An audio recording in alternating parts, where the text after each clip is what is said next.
बहुत समय पहले की बात है। एक हरे भरे गांव के पास एक घना जंगल था। उस जंगल में बहुत से जानवर रहते थे। हाथी, हिरण, लोमड़ी, खरगोश और एक शरारती बंदर। लेकिन यह बंदर आम बंदरों जैसा नहीं था। यह था चोर बंदर। उसका नाम था बबलू और वो चोरी करने में इतना होशियार था कि किसी को पकड़ में ही नहीं आता था। गांव वाले और जानवर उससे परेशान थे, लेकिन उसके कारनामे बड़े मजेदार थे। एक सुबह जंगल में सब जानवर आराम से अपने काम में लगे थे। तभी एक तेज आवाज आई। अरे मेरी फल की टोकरी कहाँ गई? किसी ने मेरी गाजरें भी चुरा ली। ये जरूर उस चोर बंदर की हरकत है। मैं तो कहती हूँ आज पकड़ ही लेते हैं उसे। सभी जानवरों ने मिलकर एक योजना बनाई, चोर बंदर को पकड़ने की योजना। हम सब मिलकर उसको पकड़ सकते हैं, लेकिन चालाकी से। हम पेड़ों के पास मिठाई रखेंगे और जैसे ही वो आएगा उसे पकड़ लेंगे। ठीक है, मैं अपनी खास पेठा मिठाई रखती हूँ। वो इसे देखकर खुद को रोक नहीं पाएगा। योजना तैयार हो चुकी थी। सभी जानवर अपने अपने ठिकानों पर छिप गए और इंतजार करने लगे। उधर बबलू यानी चोर बंदर एक पेड़ पर बैठा बिनोकुलर से सब कुछ देख रहा था।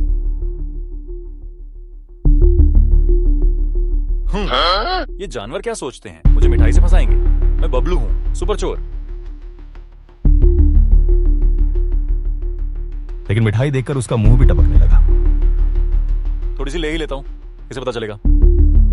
जैसे ही बबलू मिठाई के पास गया और उसने पहला टुकड़ा उठाया, एक रस्सी उसके पैरों में लिपट गई और झटका। ओ, मुझे माफ कर दो, मैं दोबारा चोरी नहीं करूंगा। सभी जानवरों ने मिलकर जंगल की पंचायत बुलाई। बगल वाले गांव से कुछ इंसान भी आए थे, क्योंकि बबलू वहां भी बहुत परेशान करता था।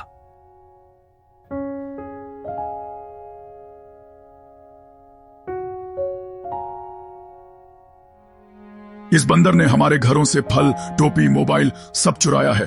अब क्या करें? उसका दिमाग तेज है, क्यों न इसे सही काम में लगाया जाए। जैसे संदेशवाहक। हाँ, और अगर ये अच्छा काम करेगा तो हम इसे जंगल मैसेंजर का इनाम देंगे। सच? मैं चोरी नहीं करूंगा, मैं जंगल का सबसे तेज संदेशवाहक बनूंगा। अब बबलू को एक थैला दिया गया जिसमें चिट्ठियां और छोटे संदेश होते थे। वह जंगल से गांव और गांव से जंगल तक दौड़ दौड़कर सब तक खबरें पहुंचाता।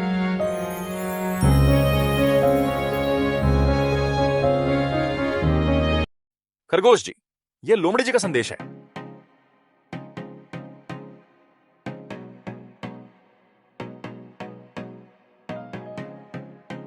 और ये लोमड़ी जी, हाथी जी ने कहा है कि वो दावत पर आ रहे हैं। धीरे धीरे सभी को बबलू पर भरोसा होने लगा।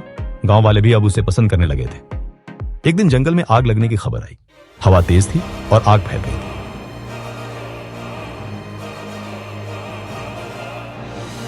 किसी को गांव जाकर पानी मंगाना होगा। लेकिन इतनी तेजी से कौन जा सकता है? बबलू तुरंत दौड़ा, पेड़ों को लांघता बिजली की रफ्तार से गांव पहुंचा।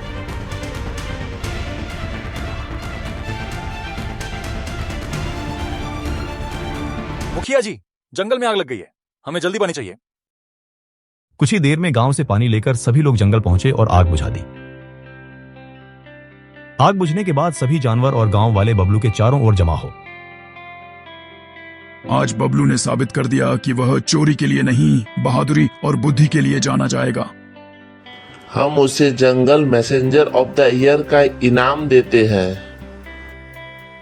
अब मैं चोर बंदर नहीं, संदेश बंदर बबलू हूं।